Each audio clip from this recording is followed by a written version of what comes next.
everyone and welcome to my channel. My name is Kalika and you're going to be a happier person after watching this video. After all of the videos we've done on malicious compliance and revenge, I thought it would be nice to remember that there's also a lot of good people in the world. And I'm going to be upfront with you, while I was reading through these posts I did tear up a few times. I'm a big squishy today, so let's go.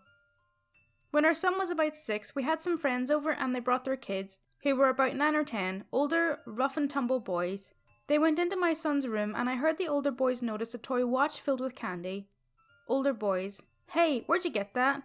My son: "My cat gave it to me for Christmas." There was a pause and I cringed, knowing what was coming from the older boys. Then one of the older boys said, "Gee, I wish my cat would give me cool stuff like that."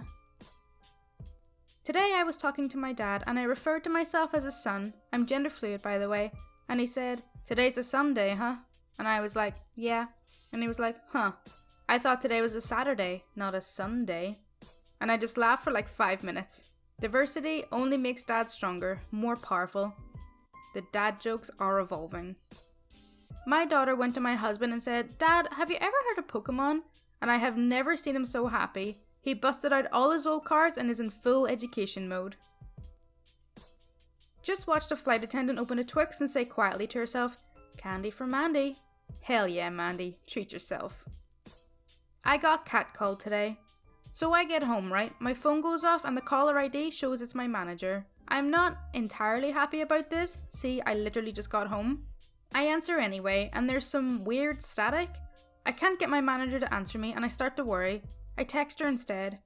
Her cat was effing sitting on her phone and butt dialed me. The static I heard was him purring. The only kind of catcalling that's acceptable, quite frankly. 2 nights ago, someone stole my autistic 4-year-old's pepper plants that he'd been growing and was so proud of. He was so sad and before bed told us, "Don't worry, Mummy and Daddy, the cops will catch him and bring my peppers back." Our neighbour bought a pepper plant and we called North Bend PD. Within 5 to 10 minutes, they sent an officer out who was so kind and helped deliver my son's new pepper plant. He was so happy and kept thanking the officer for growing his plant so big. His precious peppers were tiny starts. Huge thank you to North Bend Police Department for being so incredible and making this little boy's day. So cute.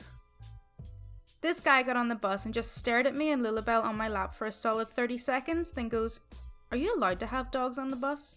And I just shrugged, thinking he was going to give me crap or something, but then he pulls out a chihuahua out of nowhere. This took an unexpected wholesome turn. What is the loveliest thing a child has ever said to you? "Would you like one, Grandpa?" Okay, it was not my child but my 3-year-old granddaughter, but I still think it counts. I had read about the marshmallow test.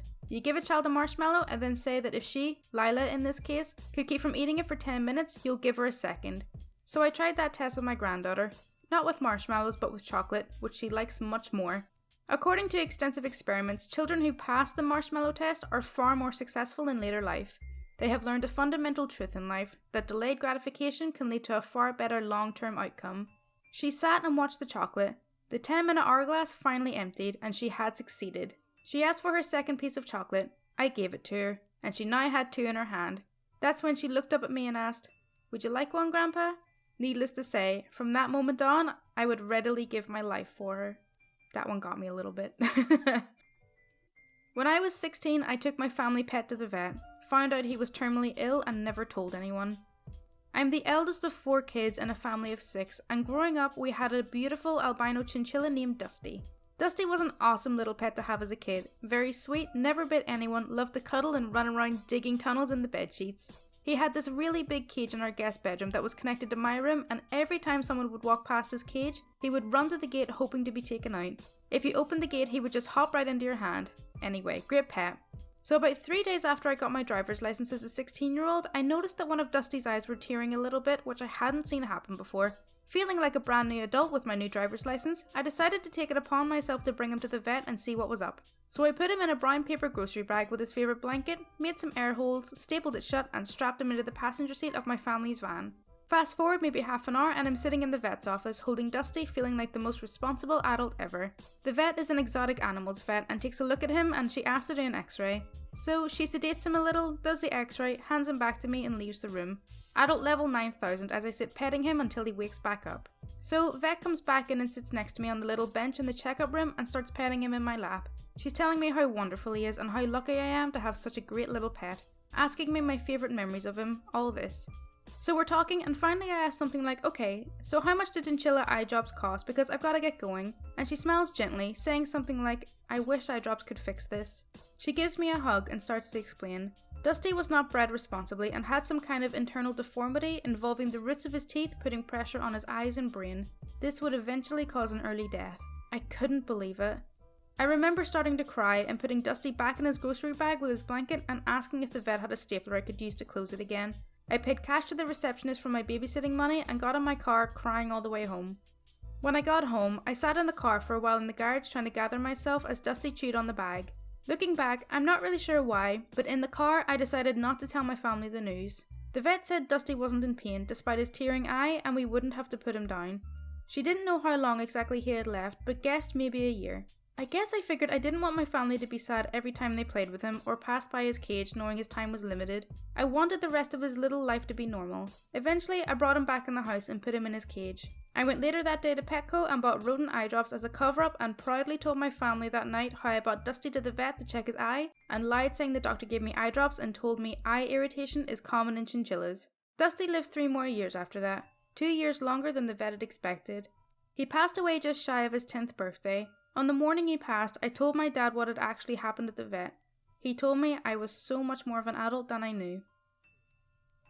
I was doing a reptile show-off to some kids one time and clearly one boy had major ADHD and couldn't sit still. I let him hold one of my camera ball pythons and he immediately calmed down. It was a freaking miracle, but of course one of the parents complained that if they didn't vaccinate their son, he wouldn't have been such a handful. I couldn't exactly say anything because my priority at the time were the animals. Fun fact though, the ADHD kid got his own ball python now and his mum told me how much of a miracle it's been. The dad is the primary caretaker, but when the kid holds the snake, he calms down and is easier to work with. The snake's been helping him with his homework and stuff. Legit was one of the happiest things I ever heard. I know that the post means that the snake's been helping him to like concentrate on his homework, but I just imagine like a snake with a pair of glasses on just helping him with his math homework or something. Aesthetic. The customer said my next patient's name was Lucifer and that he was a domestic. Not that unusual name for a pet, I have to admit. Come on in, do you have Lucifer hiding in that box for me, I say? A gentleman dressed in all black with a rather spiky aesthetic and a selection of piercings comes into my consult room and opens the box. He places a perfectly black rabbit on the table. Honestly, I had been expecting a cat. Turns out Lucifer is his new rabbit. He'd insisted on taking it from a friend who wasn't taking care of it a few months ago.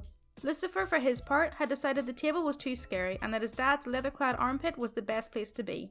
To my surprise and delight, our new goth rabbit owner is doing everything right. Perfect diet, read up on rabbit health, vaccinating, enrichment, the works.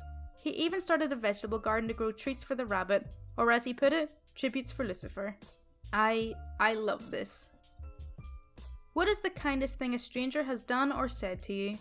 Oh god, I can't even tell this story and not cry. I used to manage an LGBT bookstore, when bookstores were still a thing.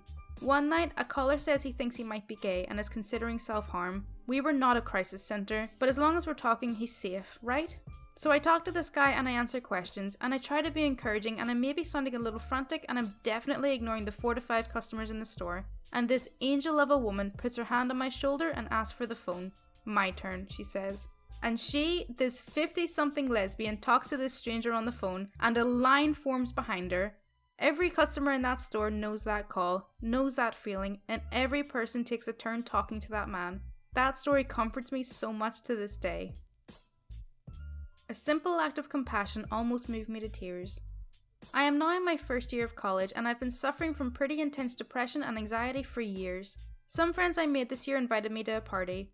I initially didn't want to go because of my anxiety, but I ended up saying yes, and I even offered to be the designated driver in order to make a good impression on them. I had a terrible time at the party, partly because I'm also suffering from some health issues as well as being depressed. So when I was dropping everyone off, I felt miserable in just about every possible way. I was dropping off the last person, a girl I was closer with than the others, and who seemed to be the only one to notice I wasn't doing too well mentally. When we got to her house, she asked me if I was doing alright because I wasn't looking too well. I answered that I could be doing better, and as a response, she hugged me and told me to text her when I got home safely. I'm not exaggerating when I say that I almost cried tears of joy while driving home. I have lived so long being fully convinced that I could drop dead any instant and no one would care. And this simple act of human kindness blew me away as a result because it proved my inner demons wrong.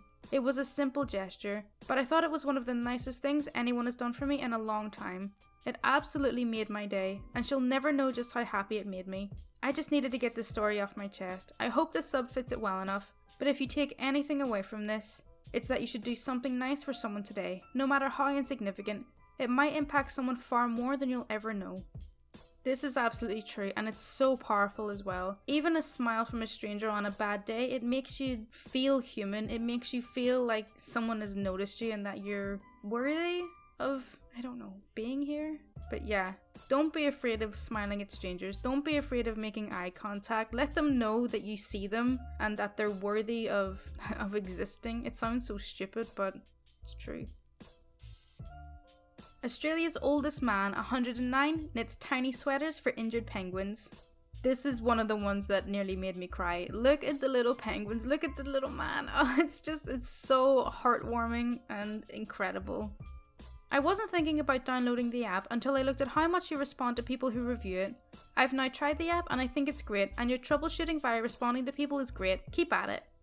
Yeah, I think it's the smaller things in life that usually matter, like actually being noticed and not overlooked, as well as having one's opinions be valued. That's a big benefit of being a small developer, and I'm afraid that if I grow in the future, I will not be able to keep the same connection to users as now. Thank you very much for the review. This one hit me quite hard as well, because obviously I'm a small creator and I'm in my comments quite a lot. I love interacting with everyone who takes the time out of their day to leave me a comment, whether it's just to say hello or to share one of your stories, whether you're asking me where my accent is from or the name of my cat. I appreciate it so much. I want to notice everyone because I know what it feels like to leave a well thought out comment on a creator's video that you love and it just being ignored or passed by. So for as long as I can, I will try to respond to every single one of your comments, even if all I can do is leave a heart on it. I appreciate you all so much. Whew. Anyway, before I start bawling like a little baby, I will end this here. So that was r/unexpectedlyWholesome. I really hope you did enjoy it. As always, if you do want to see more content like this, then please do subscribe. Thank you all for watching, and remember to be kind to each other.